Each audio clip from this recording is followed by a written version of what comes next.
It began with an envelope left in the mailbox, its bold red lettering screaming "urgent" across the front. Inside, a neatly typed letter carried a message that seemed almost laughable at first. The Homeowners Association had issued a fine of $150,000 for alleged violations on property that was supposed to belong to me. The letter claimed that my land was in serious breach of community standards. They accused me of everything from unauthorized construction to neglected landscaping to operating a commercial business in a residential zone. The kicker: according to their records, my property was not entirely mine. It was subject to the rules and jurisdiction of their HOA. It made no sense. The land had been in my family for generations, deeded long before the HOA ever existed. I had inherited it after my father's passing, and though I hadn't done much with it, I knew one thing for certain: it was not part of their little suburban kingdom. Still, the letter carried threats. If I did not comply, they would pursue legal action. They wrote of liens, forced collections, and even foreclosure. The tone was aggressive, confident, dripping with arrogance, as though they were untouchable. At first, I considered ignoring it. After all, how could they possibly enforce rules on land they didn't own? But something gnawed at me. The size of the fine, $150,000, wasn't random. It was a number designed to intimidate, to scare me into compliance. And if they had the audacity to send that kind of letter, chances were they weren't bluffing. So I started digging. I drove out to the county records office, a place where history lives in dusty folders and faded ink. I wanted clarity, and clarity is what I found. My family's original deed was crystal clear.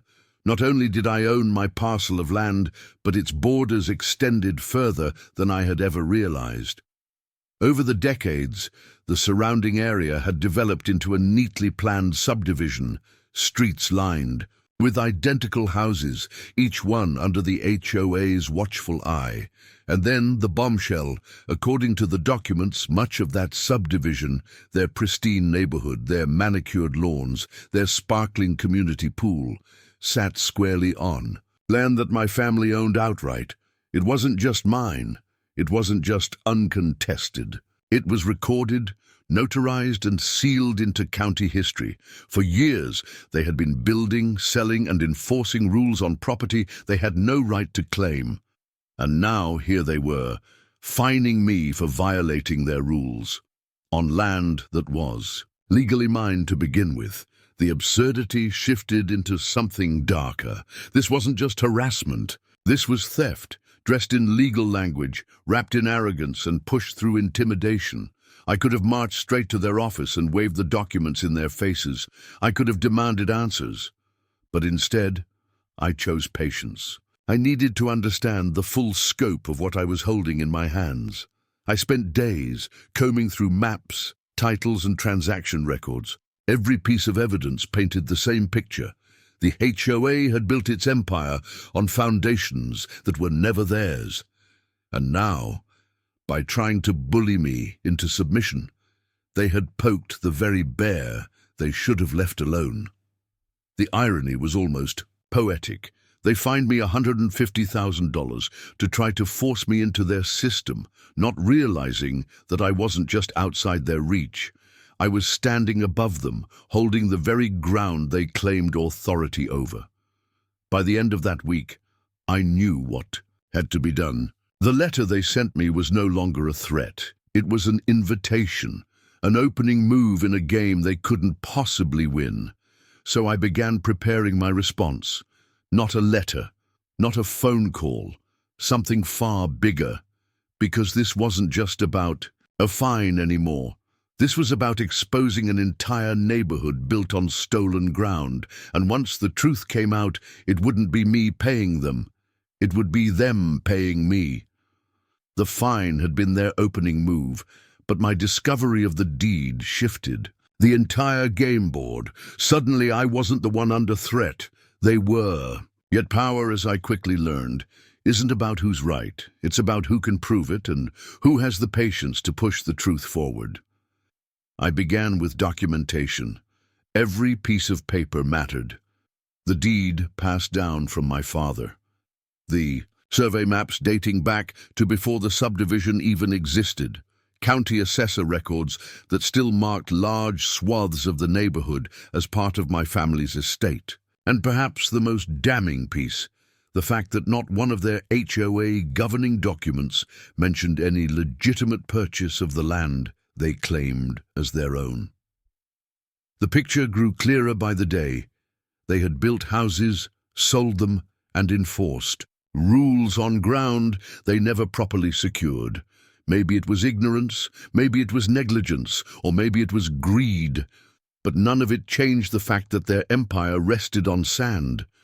Still, I knew that dropping this information into the public sphere without preparation could backfire. The HOA wasn't just a group of nosy neighbors. It was a machine. They had lawyers on retainer, a board full of people who thrived on intimidation, and a community conditioned to follow their rules without question. If I exposed the truth without a plan, they would bury it in counterclaims and technicalities. So I studied them. I attended their meetings, quietly observing from the back. The same faces appeared each month, smug in their authority. They spoke of landscaping violations, paint colors, parking infractions, all with the same rehearsed seriousness one might expect in a courtroom. Every word dripped with self-importance. They never suspected that I, sitting quietly in the back, held the key to undoing all of it. At night, I mapped out the subdivision against the property lines.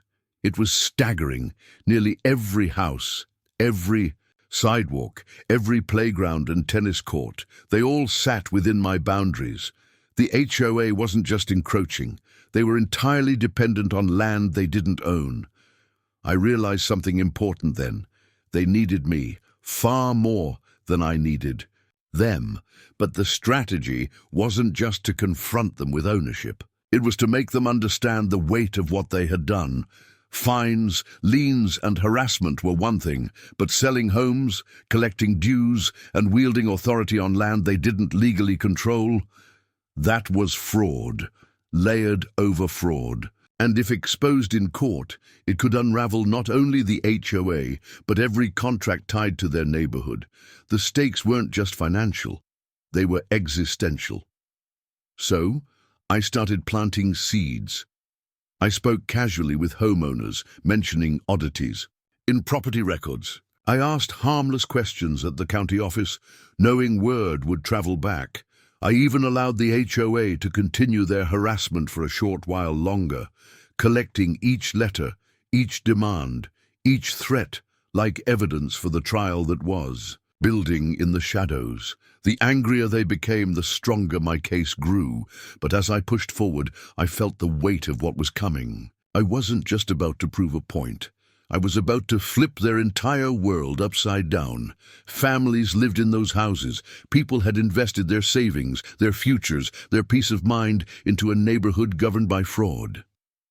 I had the power to bring it all crashing down, and once I chose to pull the trigger, there would be no turning back. One night, as I laid out the documents across my kitchen table, I realized how far this could go. If I pursued it to the end, the HOA wouldn't just lose their power, they might lose the neighborhood entirely, and all because they tried to fine me $150,000 for something they had no right to control. As dawn broke the next morning, I knew the time for patience was ending. The groundwork was laid, the evidence was solid, the storm was coming. The only question left was how hard I wanted it to hit. The day came when waiting no longer served me. The HOA believed they had me cornered with their endless threats and escalating fines. But the truth was that every letter they sent only tightened the rope around their own necks. I chose my first strike carefully. It had to be bold enough to shake their confidence, but precise enough to make them underestimate what was still coming. too much too soon, and they'd throw everything they had into silencing me. Too little, and they'd continue to see me as just another homeowner to intimidate. I started with a certified letter.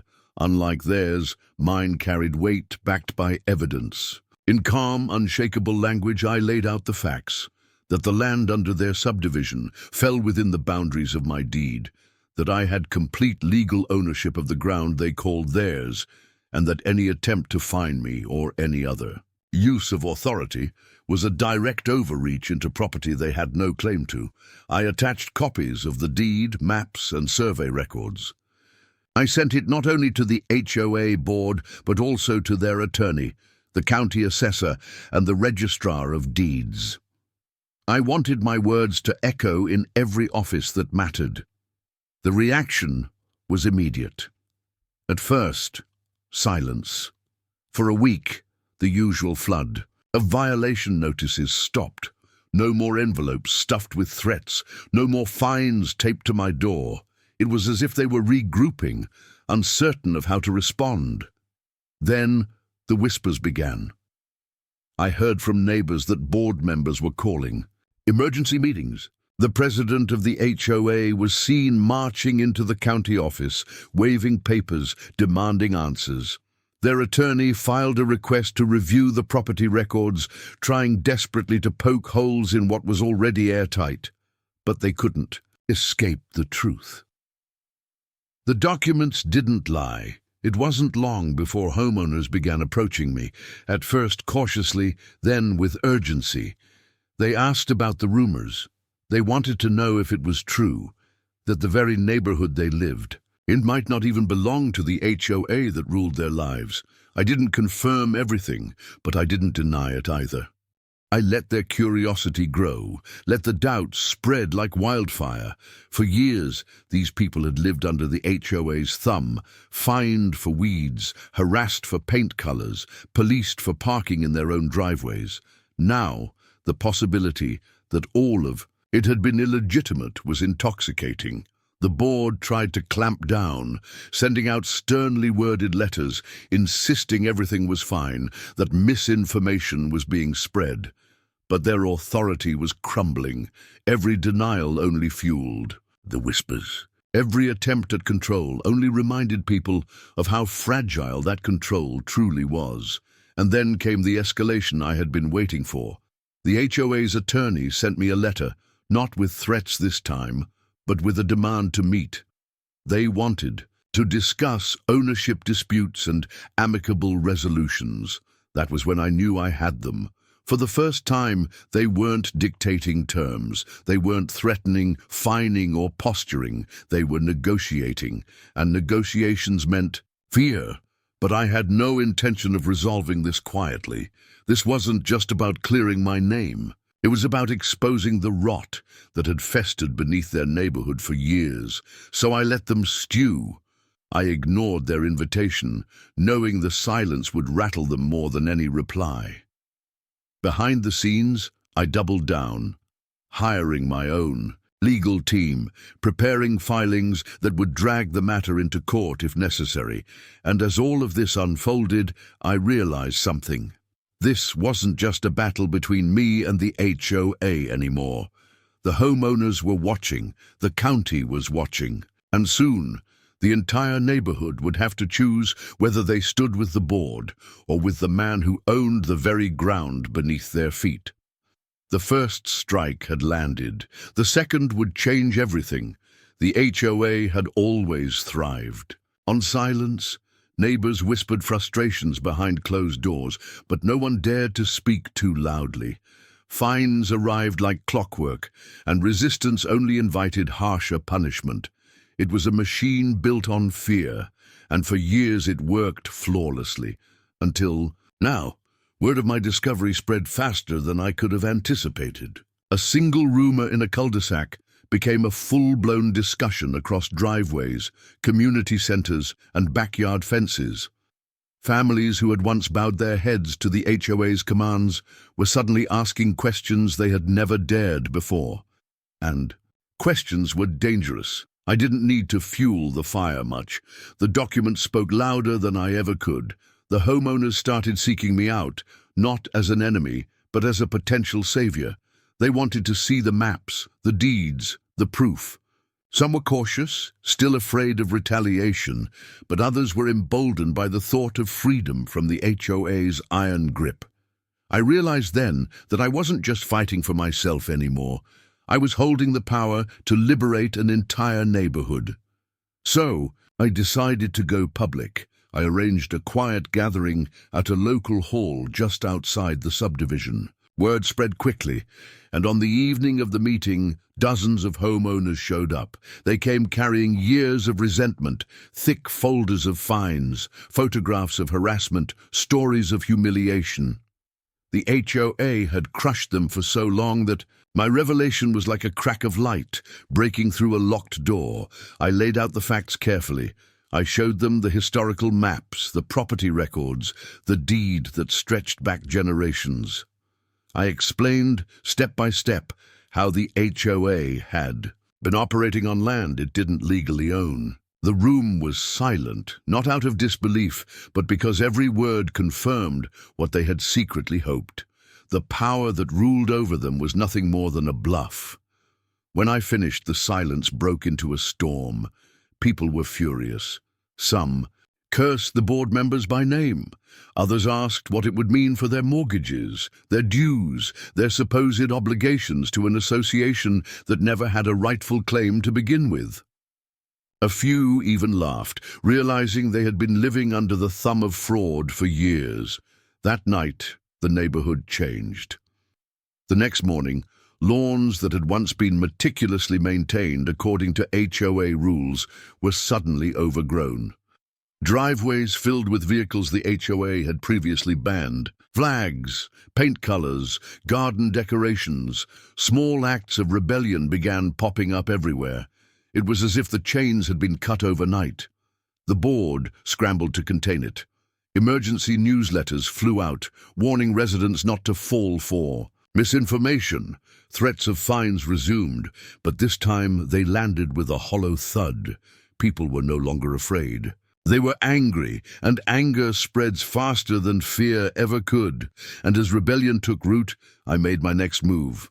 I filed a formal claim of ownership with the county, attaching every piece of evidence I had gathered. It wasn't just about proving the HOA wrong anymore.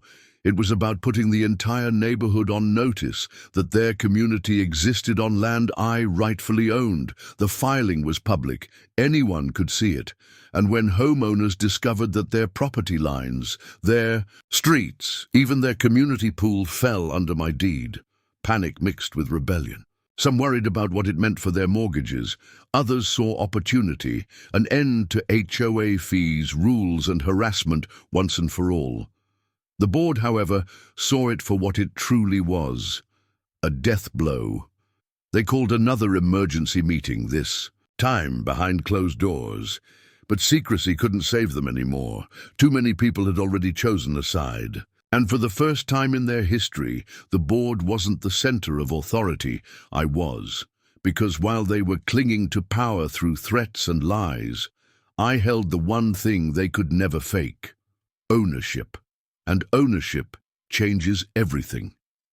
The HOA had been wounded, but not defeated. Like a cornered animal, their desperation made them reckless, and recklessness made them dangerous. The first wave came in the form of legal intimidation. Thick envelopes stamped with law firm logos landed in my mailbox, each one stuffed with jargon-laden letters. They claimed I was misinterpreting deeds, accused me of fraud, and warned of countersuits for slander against the association. The irony was almost laughable.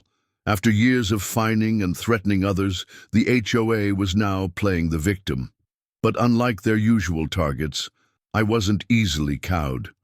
My legal team dissected their letters one by one, dismantling each threat. With hard evidence, their claims were weak, their confidence brittle. Every response I sent back was another nail in their coffin.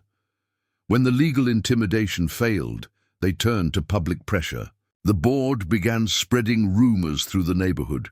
whispering that I planned to evict families, that I intended to bulldoze homes, that I was scheming to profit off the very people who stood with me. They painted me as a greedy villain, hoping to fracture the unity that had begun forming in the streets. For a moment, it worked. Some neighbors pulled back, wary of the storm. Fear is a stubborn shadow, and the HOA knew exactly how to wield it. But truth, once revealed, is hard to bury again. And each time they tried to paint me as the enemy, I countered with documents, proof, and calm explanation. Their lies could not compete with my facts. The third wave was pure intimidation. Board members parked outside my house, taking pictures, writing down license plates of visitors. Anonymous notes appeared on my door, warning me to back off. Late at night, I noticed cars idling down the street longer than usual, their headlights lingering in the dark. But intimidation works only if you fear it. I didn't.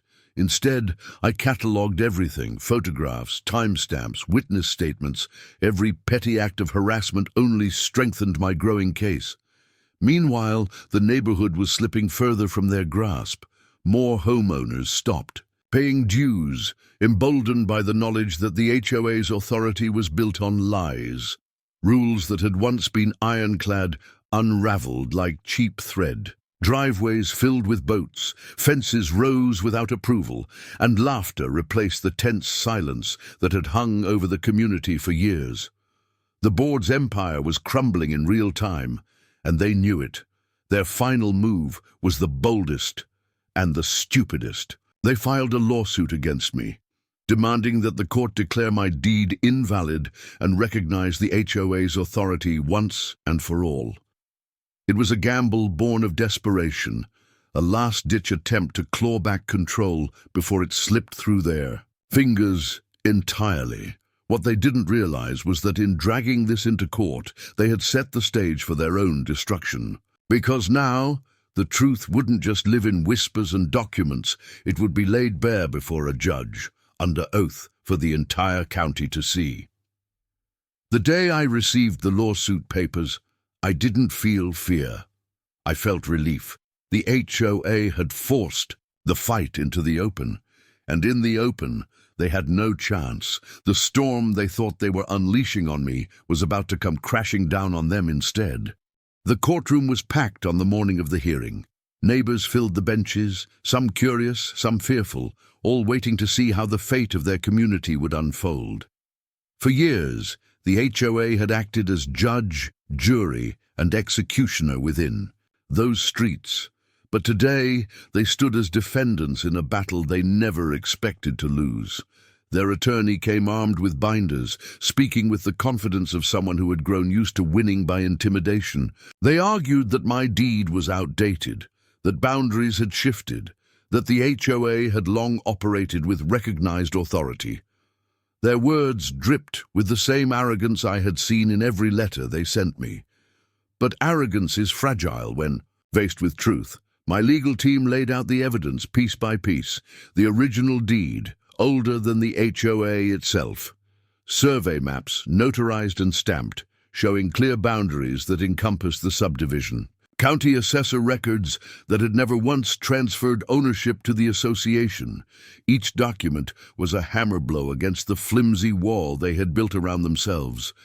Then came the history of their actions. Fines, threats, dues collected, homes sold, all conducted on land they never rightfully owned. What they called authority, the court began to see for what it truly was: fraud. The judge listened carefully, sifting through each argument, each piece of paper. The HOA's case grew weaker by the hour, their lawyers' once confident tone faltering under the weight of undeniable evidence. And then the decision came. The court ruled that my ownership was valid and absolute. The HOA had no legal authority over my land, or by extension, the vast neighborhood that sat upon it. Their fines were void, their liens were invalid, their power, once ironclad, evaporated in a single ruling. The reaction was immediate and explosive. Neighbors gasped, some cheered, others sat stunned as the reality sank in. The board members, once so smug and untouchable, sat pale and speechless, their empire crumbling in front of everyone they had once ruled. Within weeks, the fallout spread. Homeowners stopped paying dues entirely. The board resigned in disgrace, one by one, unable to face the wrath of the very people they had tormented. Lawsuits began piling against them, not from me, but from the residents who demanded repayment for years of wrongful fines and harassment.